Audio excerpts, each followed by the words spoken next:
ओम नमश्चंडिकायै। कुणाल जी की इच्छा है कि कवच की व्याख्या की जाए, तो आज कवच पर ही कुछ चर्चा करते हैं, ठीक है ना। आप वो गीता प्रेस वाली पुस्तक ही हमको दे दीजिए। हालांकि कोई कार्य का तो है नहीं ये पुस्तक, लेकिन फिर भी देखते हैं कुछ काम बन जाए तो। चलिए शुरू करते हैं। यद गुह्यम परमं लोके सर्वरक्षाकरं नृणां यन्य कस्यचिदाख्यातं तन्मे ब्रूहि पितामह। यद गुह्यम परमं लोके सर्वरक्षाकरं नृणां यन्य कस्यचिदाख्यातं तन्मे ब्रूहि पितामह। यदि लोके यत् परमं उत्कृष्टं गुह्यम रहस्यम अस्ति तन्मे ब्रूहि। जो उत्कृष्ट रहस्य हो, जो परम रहस्य हो, वह आप हमसे कहिए। जो परम गुप्त हो, यद गुह्यम परमम लोके। हाँ, ऐसा कहा कि जो इस संसार में सबसे गुप्त है, अब तक आपने किसी से नहीं कहा। यन्न कस्य चिदाख्यातम, जो किसी से अब तक कहा नहीं। और केवल कहा नहीं और परम गुप्त हो, ऐसी बात नहीं है। येन सर्वेषाम अपि रक्षा भवति, जिससे सबकी रक्षा हो सके, वह कहिए आप हमसे।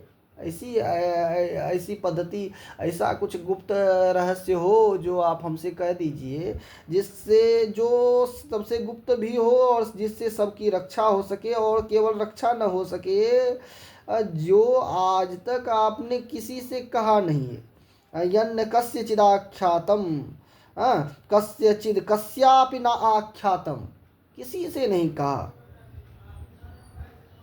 जिसको अपने निधि बुद्धिया स्थापितम अस्ति, जो अपने हृदय में जिसको आपने स्थापित कर लिया, गुप्त रखा है निधि के रूप में, कि वह मैं किसी से नहीं कहूँगा। लेकिन वह सर्वरक्षा करना, वो सबकी रक्षा करने में समर्थ हो। हाँ, तो और सर्वरक्षा करंगे नाम का अर्थ यहाँ पर हो गया पामर प्रवृत्ति नाम अपनी तादृशम इत्यर्थ। जो पापी है उनकी भी रक्षा करे, केवल पुण्यात्माओं की रक्षा करे, तो फिर सर्व रक्षा करम निर्नाम वाला अर्थ नहीं होगा। जो भी इस उस दिव्य तत्व को, दिव्य कवच को, क्योंकि अब तक कवच शब्द नहीं कहा है, अब तक कहा है कि जो भी उसको धारण करे उसकी रक्षा हो सके, ऐसा अर्थ बताया है। तो ब्रह्मा जी कहते हैं, अस्ति गुह्यतमं विप्र सर्वभूतोपकारकं देव्यास्तु कवचम पुण्यम तत्श्रीनुस्व महामुनि। हाँ, अस्ति गुह्यतमं विप्र, हे विप्र, यत्त्वया पृष्टं तादृशं गुह्यतमं अति गोप्यं पुण्यम सर्वभूतानां उपकारकं रक्षणाद अभीष्टदं देव्याः कवचम अस्ति। वो देवी का कवच है जो आप पूछ रहे हो, जो आप जानना चाहते हो, सुनिए उसको। वो देवी का कवच है, वो और कुछ नहीं है। देव्या कवचम अस्ति तन महामुने श्रेणुस्व महामुने चेति संबोधनम लोकोपकारार्थम प्रवृत्तित्वादिति। ठीक है ना। वो भाष्यकारों ने लिखा है कि महामुनि शब्द क्यों कहा। लोकोपकार के उद्देश्य से वो जो है कार्य करते थे, इसीलिए उनका जो है लोकोपकारार्थम प्रवृत्तित्वादिति। हाँ, वो उस कवच को धारण करने की बात फिर ब्रह्मा जी कह रहे हैं। अच्छा, कवच की व्याख्या करते हैं कि कवच क्या है। हाँ, उसकी पहले तो अधिष्ठात्री देवी, क्योंकि देव्या कवचम वहाँ लिख दिया है, देव्यास्तु कवचम पुण्यम, जो पुण्य परम पुण्यशाली परम पुण्यवान भगवती का कवच है। तो देव्यास्तु कवचम पुण्यम। तो प्रश्न आता है कि अगर देवी का कवच है, तो उस कवच की अधिष्ठात्री देवियाँ कौन है? वह कौन भगवती है जो उस कवच को कवच का संरक्षण करती हैं, कवच की अधिष्ठात्री हैं? तो कहते हैं नवमूर्ति स्वरूपा है, नवात्मिका है। हाँ, तत्र सा कवचाधिष्ठात्री नवमूर्त्यात्मिका, भगवती नवमूर्त्यात्मिका है। प्रथमं शैलपुत्री च द्वितीयं ब्रह्मचारिणी तृतीयं चन्द्रघण्टेति कुष्माण्डेति चतुर्थकं पंचमं स्कन्दमातेति षष्ठं कात्यायनीति च सप्तमं कालरात्रिश्च महागौरीति चाष्टमं नवमं सिद्धदात्री च नवदुर्गा प्रकीर्तिता। वो जो नवदुर्गा हैं वो नवदुर्गा स्वरूपिणी भगवती जो हैं वही इस कवच की अधिष्ठात्री हैं ना। वो भगवती नवदुर्गा स्वरूपिणी, उन्हीं से यह कवच धारण किए जाने योग्य है, उन्हीं से यह कवच संरक्षण किए जाने योग्य है। नवदुर्गा प्रकीर्तिता और उक्तान्येतानि नामानि ब्रह्मणैव महात्मना। ब्रह्मा ने महात्मा मार्कंडेय जी को यह कवच कहा। ठीक है ना। हाँ, वो जो नवदुर्गा हैं कायव्यूह स्वरूपा है भगवती की। कायव्यूह समझते हैं ना, वो स्वरूप भगवती की मूर्ति वस्तुतः अंतर नहीं है नवदुर्गाओं में और भगवती आद्या दुर्गा में। कायव्यूह है। कायव्यूह वदेकस्या एव दुर्गाया इति नवभेदा ये शास्त्रे ध्येयत्वेन प्रोक्तास्ते मया कीर्तिता। ये जो शास्त्रों में भगवती दुर्गा की 9 भेद बताए गए हैं, वास्तव में 9 कायव्यूह बताए गए हैं। और आगे चल करके शुंभादि असुरों के वध में कई प्रकार के कायव्यूह प्रकट होते हैं, ब्रह्मांड इत्यादि भी प्रकट होते हैं। तो वो मैं उनका ही कीर्तन करता हूँ। और वास्तव में यह जो कवच है ये उन्हीं भगवती की कायव्यूह के द्वारा संरक्षित है। अतएव देव्या कवचम इत्येक वचनम संगच्छेत। हाँ, वो कवच धारण किए जाने योग्य है। फिर उसके बाद फिर कवच का वर्णन आता है। अग्निनाद यमानस्तु शत्रु मध्ये गतोरणे विषमे दुर्गमे वापि भयार्ता शरणंगताः। हाँ, अग्निनादह्यमानस्तु शत्रु मध्ये गतोरणे यो अग्निनादह्यमानो रणे शत्रु मध्ये च गतः सन् शरणं गत इति शेषः। जो अग्नि इत्यादि में भी या युद्ध के समय भी रक्षण कर सके वह कवच है। अथ ये विषमे दुर्ग में चाति संकटे भयार्ता भय पीड़िता संतः शरणं गता। क्या है इसका अर्थ? है ना, विषमे दुर्ग में वापी भय विषमे दुर्ग में चैव भयार्ता शरणं गता। इसकी व्याख्या कर सकते हैं ना हम। अतः ये विषमे दुर्ग में चाति संकटे भयार्ता, जो भय से भयभीत हो, जो अत्यंत विकट संकट में हो, उस संकट से हमारा रक्षण करने में कौन समर्थ है? वो भगवती ही समर्थ है। और वह भगवती किस प्रकार से समर्थ होंगी? तो कवच, जब हम उन भगवती की शरण में कवच के द्वारा जाएंगे तब वो भगवती जो है नमस्ते शरण्ये शिवे सानुकंपे नमस्ते जगत वंद्य पादारविंदे। हाँ, वो जगत वंद्य पादारविंद है। अणे नले चानले दारुणे शत्रु मध्ये विपत्सागरे मज्जताम देह भाजाम त्वमेका गतिर्देवी निस्तार नौका नमस्ते जगत्तारिणी त्राहि दुर्गे। अनाथस्य दीनस्य तृष्णातुरस्य अभयार्तस्य भीतस्य बद्धस्य जंतो त्वमेका गतिर्देवी निस्तार हेतु नमस्ते जगत्तारिणी त्राहि दुर्गे। वह भगवती दुर्गा वही हमारी रक्षा करेंगी। हाँ, ये तो भक्त्या स्मृतानूनम तेसाम रिद्धि प्रजायते। सिद्धि रिद्धि है ना, उसमें कहते हैं। तो यहाँ पर क्या लिखा हुआ है? ये तो भक्त्या स्मृतानूनम तेसाम रिद्धि प्रजायते। अन्वय करें तो इसका अन्वय होगा यस्तु भक्त्या स्मृता भवति। यस्तु भक्त्या स्मृता नूनम तेषां वृद्धि प्रजायते। यस्तु भक्त्या स्मृता भवति तेषां पूर्वोक्तम फलम। पूर्वोक्तम किम फलम? पूर्वोक्तम फलम। पूर्वोक्तः फल की अग्निनादयमानस्तु इति फलम। अग्निनादयमानस्तु शत्रु मध्ये गतोरणे विषमे दुर्गमे वापि भयार्ता शरणं गता। अथवा इससे भी पूर्व का जो फल हमने आपसे कहा था सर्वरक्षा करंग नाम, वह फल आपको प्राप्त होगा। कैसे प्राप्त होगा? यह स्तु भक्त्या स्मृतानूनम तेषां वृद्धि प्रजायते। आपने जो पूर्व में वह फल कहा था, हे महामुनि, हे मार्कंडे, आपने कहा था ना कि सर्वरक्षा करंग नाम यन्य कस्य चिदाख्यातम, जो परम गुप्त हो और सबकी रक्षा करने में समर्थ हो, वो भगवती आद्या भगवती दुर्गा है, वो जो है उस रिद्धि को प्रदान करती हैं। यह तो भक्त्या स्मृतानुनंग तेषां वृद्धि प्रजायते, जो भक्ति पूर्वक उनकी आराधना करता है। भक्त्यादुत्पादनार्थम इदानीं देव्या अति वात्सल्यम दर्शयति। ठीक है ना। आगे वर्णन है। अप्रेत संस्था तो चामुंडा वाराही महिषासना इंद्रे गज समारूढ़ा वैष्णवी गरुड़ासना माहेश्वरी वृखारूढ़ा कौमारी सिंहवाहना ब्राह्मी हंस समारूढ़ा सर्वाभरण भूषिता इत्यादि इत्यादि प्रेत संस्था इत्यादि शब्द जो है वो तो अर्थ है से स्पष्ट हो जत प्रेत संस्था तो चामुंडा, भगवती कालिका भगवती आद्या जो है वह तो प्रेत पर ही आसीना है ना। ठीक है, तो कवच का भाव समझ में आ गया कुणाल जी। दैत्यानाम देहनाशाय भक्तानाम अभयाय च धारायन्त्यायुधा नित्यं देवानां च हिताय वै इत्यादि इत्यादि कई अर्थ हैं। क्यों और किस प्रकार से कवच की उत्पत्ति हुई यह समझ में आ गया। ठीक है ना। कई स्थानों पर अच्छा वर्णन करते समय एक बात और ले लेते हैं कि कवच में जो है 28वां श्लोक देख लीजिएगा, भूतनाथा च मृहं च गुदम महिषवाहिनी, यह भी शब्द आता है कहीं कहीं।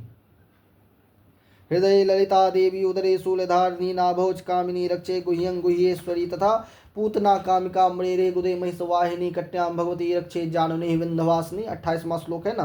तो कहीं कहीं जो है भूतनाथा च मृरं च गुदम महिषवाहिनी कट्याम भगवती रक्षे जानने विंध्यवासिनी, यह शब्द भी है। ठीक है ना। तो यह देख लीजिएगा जो जो अर्थ आए। यह अर्थ गीता प्रेस वाले इस पुस्तक में नहीं है, चौखंबा वाले में भी नहीं है, लेकिन कई स्थानों पर यह अर्थ है और भाष्यकारों ने इस अर्थ के अनुसार भाष्य भी किया है, तो इस अर्थ को नकारा भी नहीं जा सकता, तो वह भी देख लीजिएगा। पाठ यदि आए तो मन में भ्रम नहीं होना चाहिए। सचंडी इत्यादि में कई लोगों को हमने देखा है कि वो भ्रमित हो जाते हैं पुस्तकों को देख करके कि गीता प्रेस में तो यही लिखा है। गीता प्रेस एकमात्र आधार नहीं है, चौखंबा में यही लिखा है तो चौखंबा भी एकमात्र आधार नहीं है। हाँ, प्रामाणिक पुस्तकों को देखेंगे वहाँ जो जो अर्थ निकलेगा। हम अर्थ कहाँ से पकड़ते हैं कि यह मूल शब्द कहाँ है। भाष्यकारों ने जिस श्लोक को ग्रहण करके उसका भाष्य किया हो वह मूल है। वैसे तो कवच मत्स्य पुराण से लिया गया है, देवी कवच जो है मत्स्य पुराण से लिया गया है, लेकिन मूल मत्स्य पुराण में जो देवी कवच की स्थिति है परिवर्तित दृष्टिगत होती है कई स्थानों पर, तो देखेंगे उसको। तो भूतनाथा च मृहं च, यह शब्द भी ग्रहण करने योग्य है, इसको आप त्याग नहीं सकते हैं। फिर आते हैं कि कवच के फलश्रुति में, क्योंकि अंदर के कवच की जो स्थिति है वह तो अर्थगम्य ही है। तो अब चलते हैं कि कवच की फलश्रुति का क्या अर्थ है। रक्षाहीनं तु यत स्थानं वर्जितं कवचेन च तत्सर्वं रक्ष मे देवी जयंती पापनाशिनी। वो भगवती जयंती जो है वो पापनाशिनी भगवती जयंती। अच्छा, यहाँ पर अर्गला के स्तोत्र का भी संकेत किया गया है। जयंती मंगला काली भद्रकाली कपालिनी दुर्गा क्षमा शिवा धात्री स्वाहा स्वधा नमोस्तुते। हाँ, आया स्वधा स्वाहा नमोस्तुते कहीं कहीं है। तो जयंती पापनाशिनी, वह जो भगवती जयंती है जो समस्त पापों का नाश करने वाली हैं, वो कहाँ कहाँ हमारी रक्षा करती हैं। तो रक्षाहीनं तु यत स्थानम, जो रक्षाहीन स्थान है या कवच में जिसका वर्णन नहीं किया गया है, छूट गया हुआ कवच में, हालांकि कवच में कुछ छूटा नहीं है, लेकिन अगर छूट गया है, कोई स्थान छूट गया हो, वर्णन से छूट गया हो, तो उस स्थान की भी रक्षा करती हैं भगवती। कौन करती हैं? भगवती जयंती करती हैं। यत स्थानम रक्षयाहीनं भवति कुत इति चेत कवचेन तु वर्जितं, कवचे यस्य स्थानस्य हो न कृतस्तत्सर्वम। हाँ, कौन? हे देवी मे मम त्वं रक्ष, हमारी रक्षा कीजिए। जयंती पापनाशनी। फिर कहा पद्मेकन्न गच्छेत तु यदिच्छेक शुभमात्मनः, जो अपनी शुभता, यहाँ यदिच्छेत शुभमात्मनः का शब्द है। शुभमात्मना, उसको शुभमात्मनः कहेंगे, शुभम आत्मनः। हाँ, ससजुषोरुः अस्तोश्चुनाश्चु इत्यादि जो पाणिनि के सूत्र लगेंगे, ठीक है ना। ससजुषोरुः। किशोर जी, आपकी जो लघु सिद्धांत कौमुदी की कक्षा होगी और उसमें इसकी चर्चा हम करेंगे। सस जो सो रोह सूत्र लगेगा, अस्तोश्चुनाश्चु इत्यादि कई सूत्र हैं यहाँ पर, ठीक है ना। पद्मेकन्न गच्छेत्तु यदिच्छेत् शुभमात्मनः, यहाँ शुभमात्मनः, जो आप यदि अपने शुभ की कामना करते हो तो पद्मेकम, एक पद भी आगे मत बढ़ाना। यदि आत्मनः आत्मानं शरीरम तत्संबंधी शुभम कल्याणम इच्छेत, यदि अपने कल्याण की इच्छा करते हो तो कवचेन रहितम एकम पदम न गच्छेत, एक पद भी नहीं बढ़ाना है। पद में एकन न गच्छेत, कवच रहित होकर के। क्षण मात्रम अपि देवी स्मरणम बिना न गच्छेत, एक समय भी नहीं रहना चाहिए। इसका अर्थ है कि भगवती का स्मरण 365 दिन 24 घंटे हमेशा करते रहिए। कवच में तो भगवती का ही स्मरण किया गया है। आहा, कितने स्वरूपों का वर्णन है। इन सभी स्वरूपों का स्मरण मात्र कर लेने से कल्याण ही होगा। क्यों? रुद्रयामल कहता है दुर्गाया सदृशम नास्ति, दुर्गा के समान दूसरा कोई है ही नहीं। न दुर्गा नाम सदृशम नामास्ति जगती तले, दुर्गा के नाम के समान संसार में कोई है, ठीक है ना। कवचेनावृतो नित्यम यत्र यत्रैव गच्छति, यहाँ पर यत्र यत्र ही गच्छति ऐसा आ गया है। यत्र यत्रैव गच्छति भी शब्द है। कवचेनावृतो नित्यम यत्र यत्रैव गच्छति तत्र तत्रार्थ लाभश्च विजयः सर्वकामिकः, वहाँ वहाँ जा करके, जहाँ जहाँ आप कवच की आवृत्ति करके जाएंगे वहाँ वहाँ आपको जो है लाभ की प्राप्ति होगी। यम यम चिंत्यते कामम तम तम प्राप्नोति निश्चितम परमैश्वर्यमतलम प्राप्स्यति भूतले पुमान् निर्भयो जायते मर्त्यः संग्रामे स्वपराजितः त्रैलोक्ये भवेत् पूज्यः कवचेनावृतः पुमान्। जो कवच धारण करेगा, कवच की आवृत्ति करेगा, उसको विविध प्रकार के फल की प्राप्ति होगी। आपका एक प्रश्न था कि कवच का पाठ करके भी जाने पर कभी कभी नुकसान हो जाता है।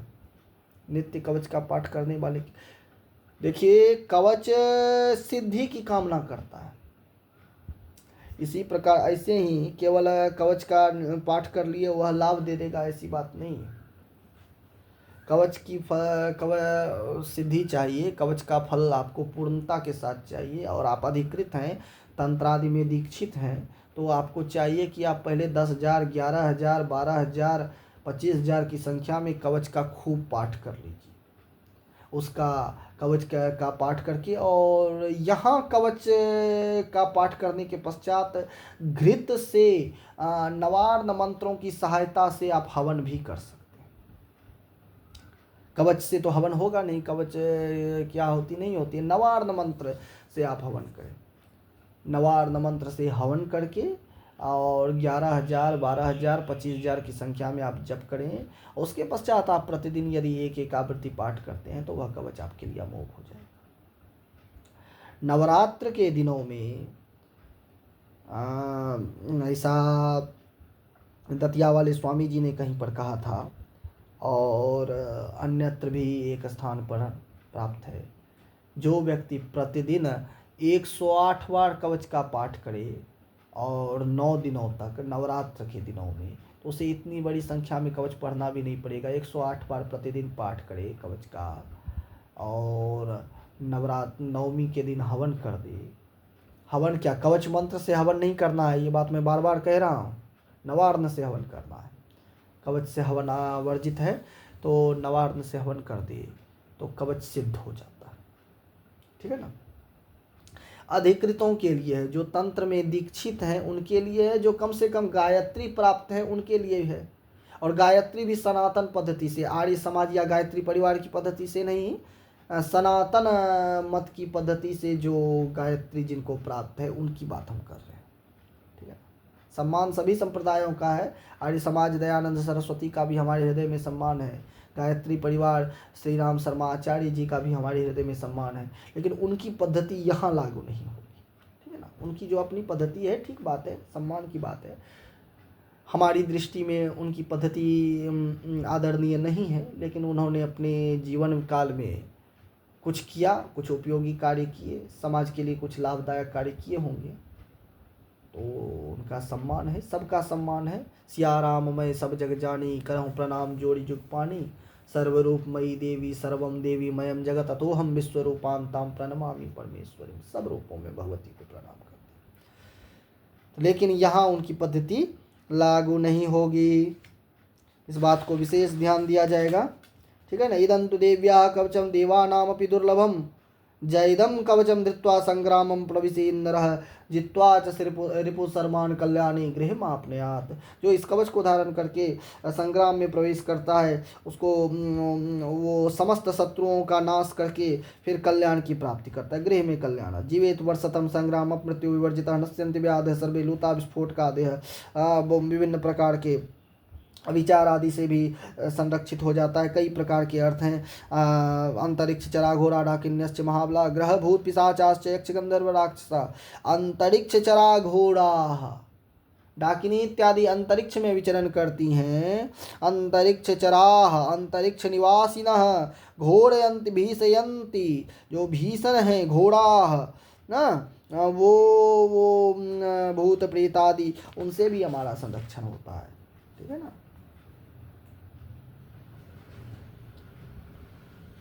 वो बहुत है, अधिक संख्या में है, इसीलिए कहा अंतरिक्ष चरा घोरा डाकिन्यश्च महाबला, ग्रह भूत पिशाचाश्च यक्ष गंधर्व राक्षसा, ब्रह्म राक्षस बेताल कुष्मांडा भैरवादयः नश्यन्ति दर्शनातस्य कवचे हृदि संस्थित। आदयः शब्द बहुत के लिए कहा गया है, ठीक है ना। मानोन्नतिर्भवेद राज्ञस्तेजो वृद्धि करम परम, वो मान इत्यादि की प्राप्ति होती है कवच में, इसका अर्थ यह हो गया, ठीक है ना। जपेत सप्ततिम चंडीम कृत्वा तु कवचम पुरा, यावत् भूमंडलम धत्ते सशैलवल्काननम।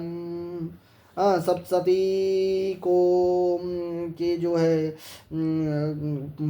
पढ़ने से पहले कवच पढ़ लेना चाहिए। जपेत सप्ततिम चंडीम कृत्वा तु कवचम पुरा, या कहीं पर अर्थ है, कहीं पर एक शब्द है जपे सप्ततिं चंडीं कृत्वा कवचमग्रतः अभिघ्नेन भवेत् सिद्धि चंडी जप समुद्भवा, यह भी अर्थ है ना। जपेदिति सार्ध श्लोकन श्लोकेनान्वयः, जपेत सप्ततिं चंडीं, भगवती की पूजा सप्तशती का पाठ करने से पूर्व कवच का पाठ करें। पुरा प्रथमतः कवचम कृत्वा पश्चात सप्तशतीं सप्तशतमन्त्रात्मिकां चंडीं चंडयधिष्ठात्रीं स्तुतिं यो जपेत स महामाया प्रसादतः।